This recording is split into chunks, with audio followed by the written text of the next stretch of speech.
here we go then. Fundamentalism, our last part on religion. I'm getting excited now. One feature of the modern or postmodern world is the apparent widespread return to first principles and basic values in leading religions such as Christianity and Islam in some parts of the world. This revival, usually described as fundamentalism, has its chief characteristics the call for a return to certainty and tradition, usually immediately and as the result of profound change, the sanctification of politics and the return of community and strong commitment and engagement from its members.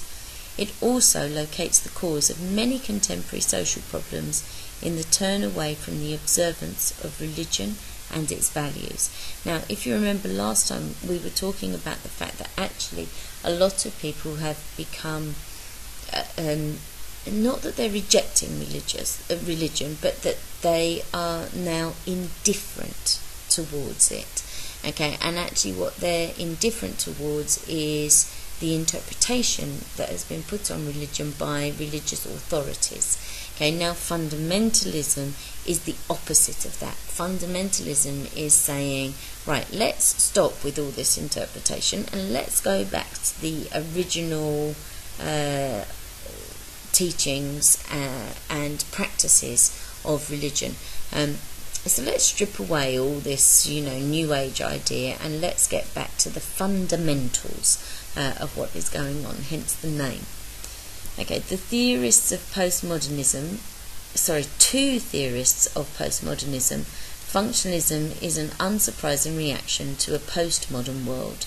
It's a law, as Zygmunt Bauman argues, stems from its promise to emancipate the converted from the agonies of choice.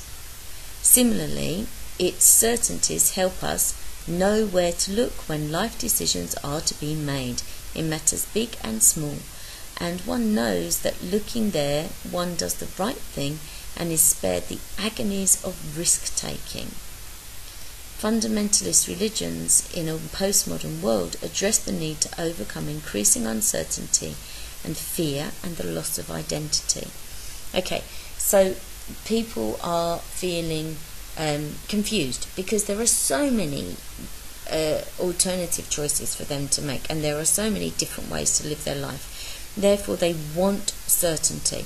Okay, now if you look at the Hasidim religion, okay, within Judaism, Hasidic Jews are extremely orthodox Jews. And there's a fantastic book called Holy Days, where a woman is already Jewish, but she converts to Hasidic Judaism after her marriage falls apart and she is divorced. And actually her children think she's mad for wanting to follow this religion. But for her, she'd made her own personal decisions and things had gone wrong. So now what she wants is the rabbi to tell her what to do. Okay, and he chooses a husband for her, and he puts there are very strict controls on them. Hasidic Jews aren't allowed, a man isn't allowed to touch a woman if she's having her period, and then she goes and has the mikvah, which is the ritual bath, and then they can touch each other again. So every 2 weeks it's so once a month, but after 2 weeks she has the mikvah, and then for the next 2 weeks it's like being on honeymoon again. That's the way it's described in the book. And this is the thing, she doesn't have to make any choices, and if things go wrong, she's not the one to blame for it either. Okay, so this all has an effect.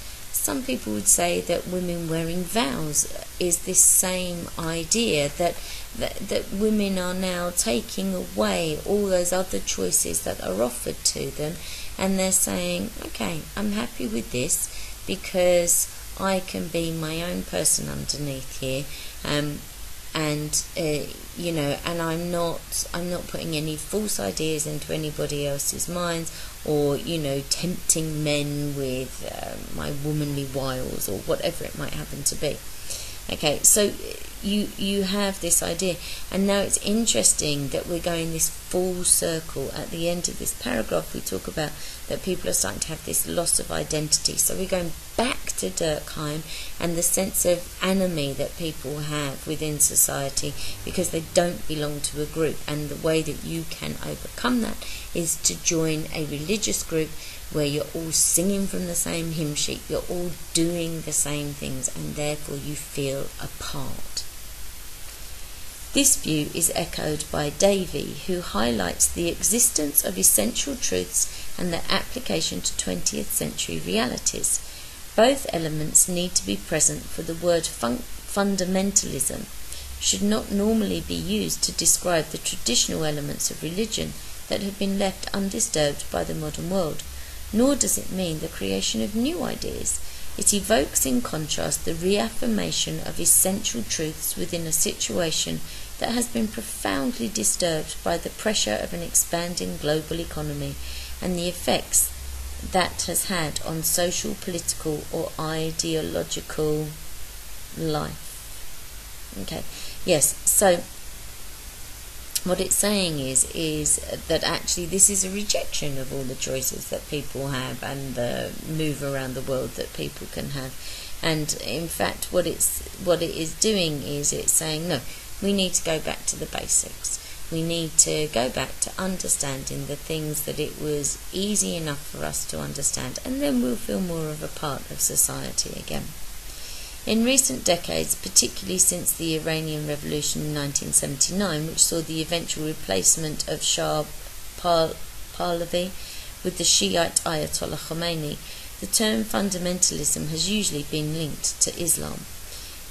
This use has been challenged for a number of reasons. It is a term initially applied to describe a trend within Christian Protestantism during the American Civil War.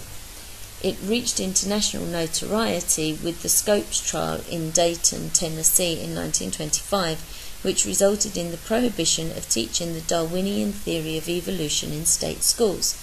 More recently, it has also been used to describe Christian campaigns against the liberalisation of practices such as abortion and homosexuality, and for giving equal status to the biblical story of the creation and the evolutionary theory of Darwin. Recent scandals involving high-profile evangelical preachers in the USA have made association with these views politically unattractive there. Okay, and there are all sorts of people that you could look at for these TV evangelists. There were particular issues with this guy called Jimmy Swaggart and Tammy Faye and Jim Baker. Billy Graham is your kind of evangelist who kind of stood above and beyond this, but he didn't go so much into TV evangelism. But again, this is this idea of the corruption that happens. Now, within America, fundamentalism through the Christian Protestant Church, comes to the extent that, within schools, they've had this separation of state and religion. So, in fundamentalist schools, creation will be taught as in the 7 days of creation in the Bible, and that Darwin's idea of natural selection or ideas of the Big Bang Theory cannot be taught in those schools. Okay, so you're either a religious school or a state school. And if you're a state school, then you don't teach anything about religion. So that's kind of taking it to the extremes then, which is, where we see fundamentalism. Okay, and this idea of fundamentalist Muslims takes on many negative connotations, and that's where we have to be careful, because actually if you're going back to the basic teachings of your religion, that doesn't make you an extremist. According to Ilyas Bar Yunus, no Islamic grouping describes itself as fundamentalists, and the term is not used within Islam. It has become pejorative rather than descriptive or analytical in its use, often deliberately or carelessly confused with militant political action that is not necessarily linked to advancing the cause of the Islamic faith. Okay. This distinction was carefully made around the world after the terrorist attacks of the USA on 11th September 2001. with governments in the West at pains to make it clear that a war on terrorism did not mean a war on the Islamic faith. Nevertheless, it seems that whosoever in the Muslim world evokes the name of Islam outside of the mosques is liable to be called an Islamic fundamentalist. Consequently, whenever and wherever a Muslim group is fighting for its survival or its constitutional and basic human rights, whether in Algeria, in Egypt, in Palestine, in Kashmir, in Mindanao, or in Bosnia, it has been called Islamic fundamentalism. Okay, yes, so, yes, there is this idea that there is this kind of negative connotation to using this term, okay, and that,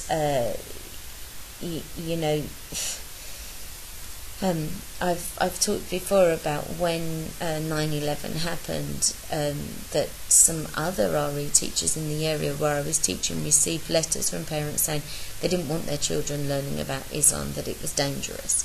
For me, we were very lucky in that, we had a very firm foundation in what we were teaching in schools, and we taught Islam, in fact, in Year 9, because I felt that people needed to be older to understand about Islam. And for me, that was the time when people really needed to know about Islam, because they needed to know that there were thousands, millions of good, devoted Muslims who were doing good things around the world, but unfortunately we were only hearing about the extremists, and that's where it gets really difficult putting this label of fundamentalist onto other people. Okay, going back to Bar Yunis. As he concedes, the public image of Islam has nevertheless not been helped by its interpretation by many leaders within Islamic movements, whether political or religious, but it remains the case that others who hold firm principles in other arenas are not described as democratic fundamentalists, capitalist fundamentalists, socialist fundamentalists, or secularist fundamentalists. Equally, paramilitary groups which carry out terrorist attacks on either side of the divide in Northern Ireland are not described as Christian, Catholic or Protestant fundamentalists. Okay, so this term, it's the use of the terminology. Okay, so although you have people who seem to be going back to basics and acting in that way, they don't get this label put on them. Behind this misnomer lies a history of Western antagonism to Islam that is as old as the religion itself.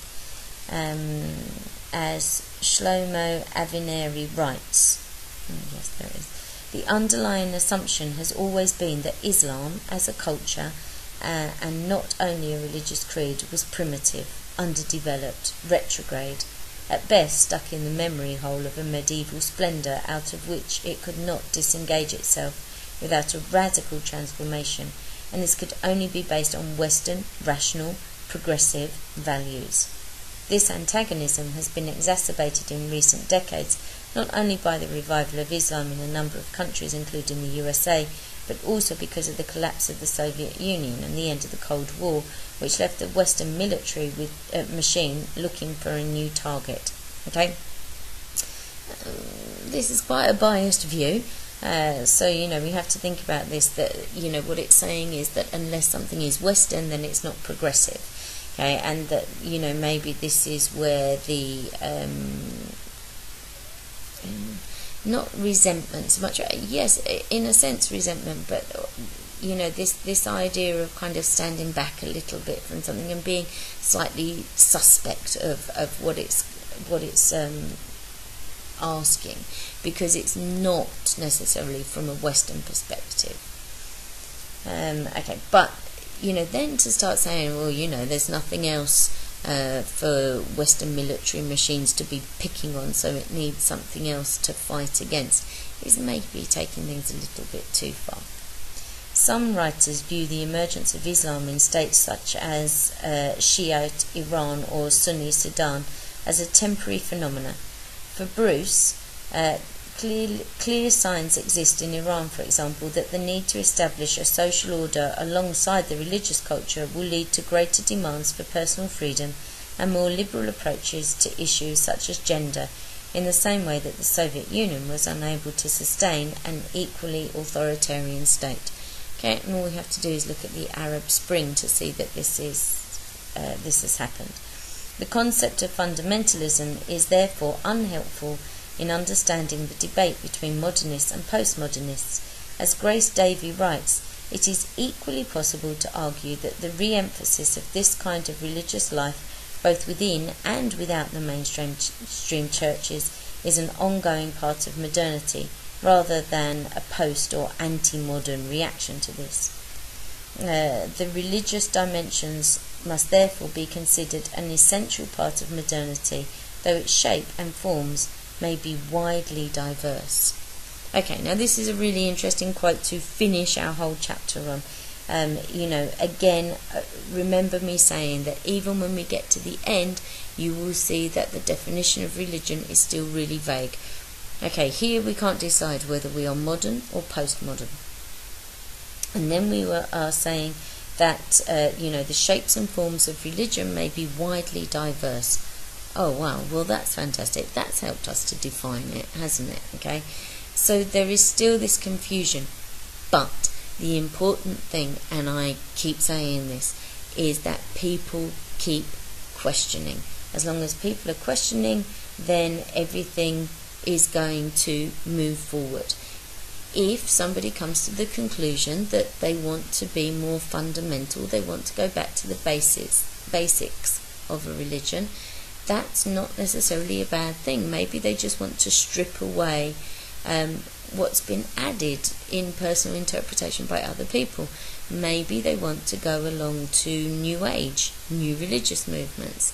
Maybe they want to stick with the traditions, okay? And they like the way that things are done within a church that is local to them, a mosque that is close by to them. There's nothing wrong in that, and there's nothing wrong in having diverse views of religion, because what that does is it fits with society, and it fits with the many cultures that there are, and it fits with transience, and it fits with a global world perspective.